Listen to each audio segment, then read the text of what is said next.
Well, hello again. Welcome to my very, very humble abode. Guess I heard it too. The man has some curious ideas about what constitutes treason. I refuse to raise a hand against fellow members of the Divine Order. Refuse to buy into Kem's lie that they're all Black Ring puppets. It's not just the city. The Divine Order is coming undone at the seams. There's never been much love lost between the Paladins and the Magisters, but this... brawling in the streets... it will be the end of us all. Too many Paladins from noble families, and too many Magisters that started as working folk. Of course, the Paladins were the first recruits of Lucian. So, many saw the Magisters rising through the ranks as a threat to their order. Pig farmers leading lords, they said.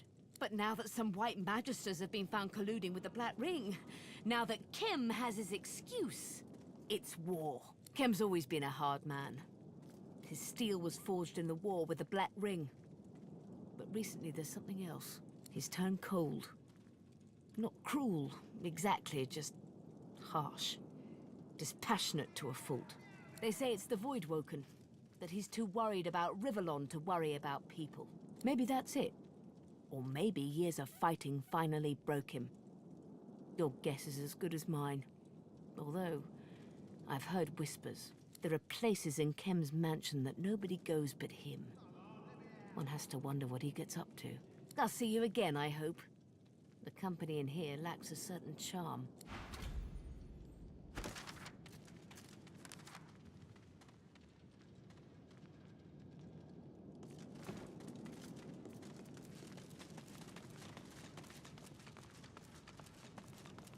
Prisoners can't just vanish.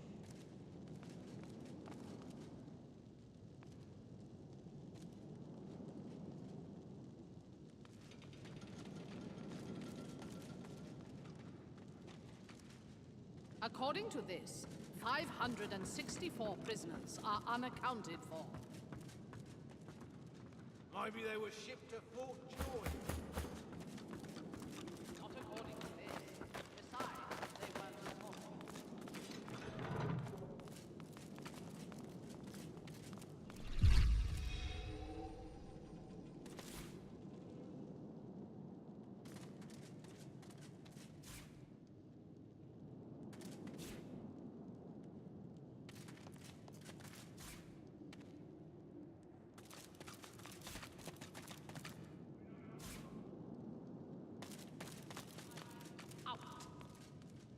Don't listen to what she says. Her evil will slither into your brain through your ears.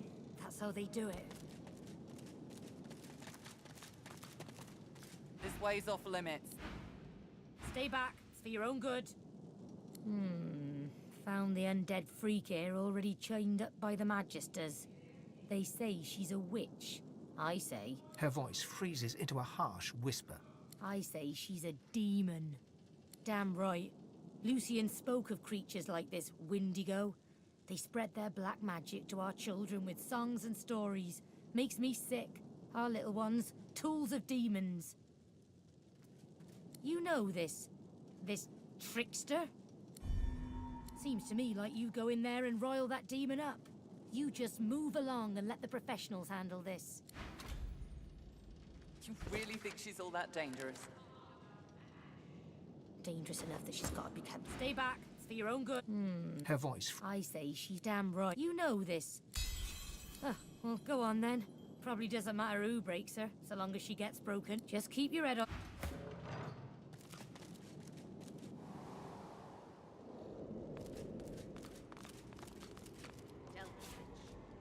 Tell me about the Black Ring. I don't cavort to the blackness, my lovely girl. I know only meadows and gardens. You remember, don't you? Us dancing together in the daffodils, the fragrant sea of yellow. No! Hush your lies! I must know your purpose.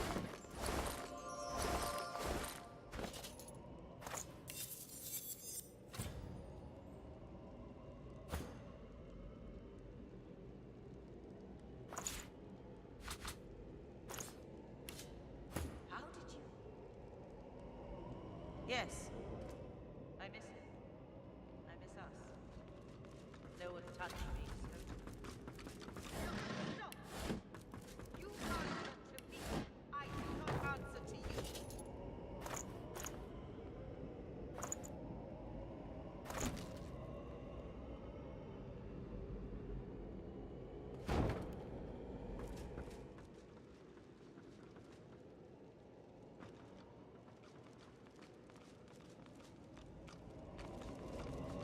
I see your wounds. Your hurt. What's this? Who are you? Give me room! I feel a breakthrough approaching. She cradles her head in her hands, then pivots towards the prisoner. Her mouth opens, yet nothing spills forth. No sermon, no screed, no threat. She turns back to you and grimaces. Too late! The spark's been snuffed. I trust you come bearing gold or godhood for me to have interrupted such a sensitive interrogation. What led to this freak's imprisonment is a mystery as unsolved as the void itself. We found her already caged, cursing the magisters with hexes vulgar enough to turn even a dwarf's cheeks red. The evil is strong in her. Her words are soaked in it. They squirm into your mind, planting warm memories you've never had, mesmerizing you with candy-sweet sights and scents. Visions of Windigo's attack on the vessel sailing to Fort Joy fill your head. You look to the south, and your memories contort and coil. Windigo cradles you in her arms, stroking your head as the waves crash around you. I'm sorry, Buttercup. I was bewitched by his promise. Forgive me. You shake your head and the vision is gone. Your eyes rest not on the prisoner, but on the paladin. You underestimate her. You'd have me stand idle as she raises Arx to the ground. In that moment, you hear music, a lullaby. You glance at the cage. Windigo stands silent. You squint and shiver until the melody no longer echoes in your ears. I understand. Perhaps you are as dangerous to her as she is to us. There can be no success without risk. I will give you the space you need, then. May Lucian be your guide. Things are under control. For now.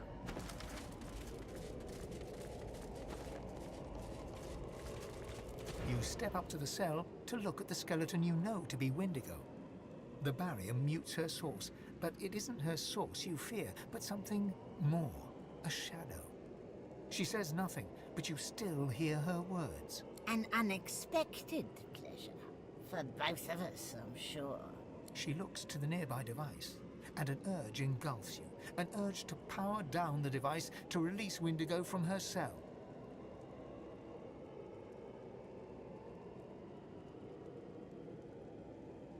Her mouth remains closed, yet her voice settles in your mind like a damp fog. No more games. Only liberty. The voice is gone. Windigo is still.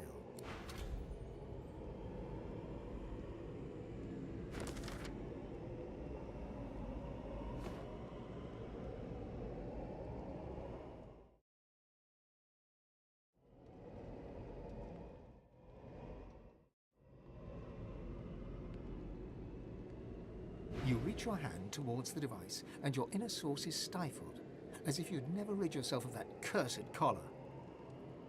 You close your eyes and focus. You feel the source in you pulse, first faintly, then with the strength of a leather-skinned drum. Your source drains into the machine. It dims ever so slightly, but the shield remains steadfast. You reach your hand towards the device. You close your eyes. Something within the device grates and groans, yet the cell's shield holds. The machine, you close your eyes. Something within the device grates and groans. The machines, you close the device crackles. Come to me, sweet. She steps forward, slowly but confidently. She holds out her hands, bony palms up. They emit no fire, no ice, no curse. The God King no longer grants me his favour. Mask ripped from me and flesh flayed to bone, because the God-woken still walks Rivellon. Now he's chosen another. I should hate you for what you've done to me, hate you for the hell I've lived.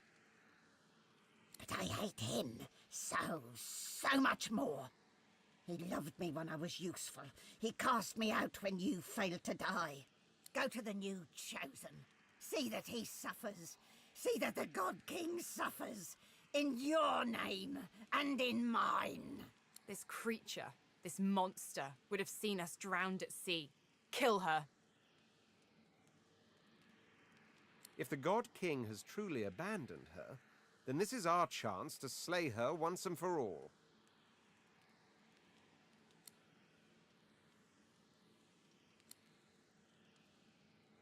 Neither of us are inclined to mercy. Let's make the most of this moment, shall we? The Covenant. It sounded so beautiful. Eternity right there at my fingertips. Yet it's all a lie. There is no grand reward, no enduring prosperity. Just slavery within the void. The rule of a hellish hand. I was so naive. The God King told me I was special. He came close, and then closer still. Hearing him, feeling him, it was like crashing over a cliff and having him catch me over and over. I failed him. You just wouldn't die.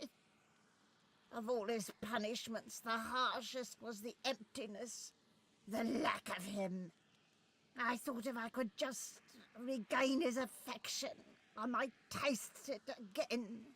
I go to Linderkem. He is the God King's current beloved. No more skin in his real bones than on a peeled jackfruit. And it is not only his ear the God King whispers into. The dwarf called Isbel. She bends to the king's every whim. Hem's got a Swornbreaker scythe somewhere in his estate. It'll free me from the Covenant. I'd be mortal, yes, but no longer a slave. The God King. He said if I could find Dallas, eliminate her, I could take my place by his side again. But Kem, he doesn't like competition. All it took was a few whispers. They spread to the Magisters quickly.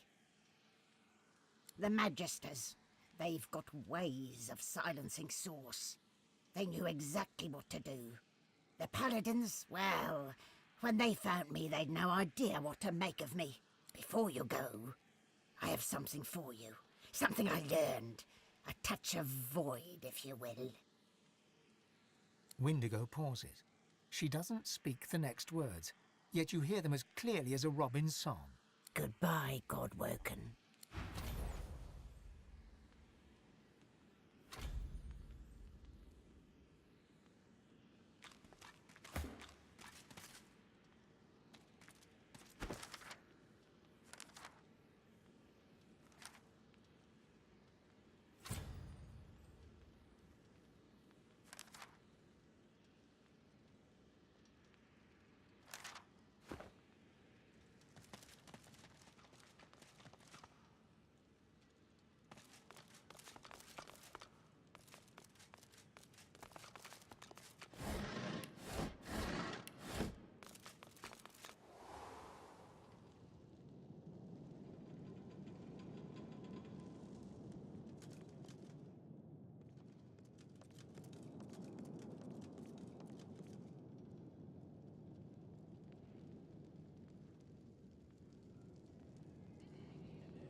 I advise you to take your slanderous fabrications elsewhere. Let the chattering drunks have their paranoid fantasies. Here, in the real world, there's work to be done.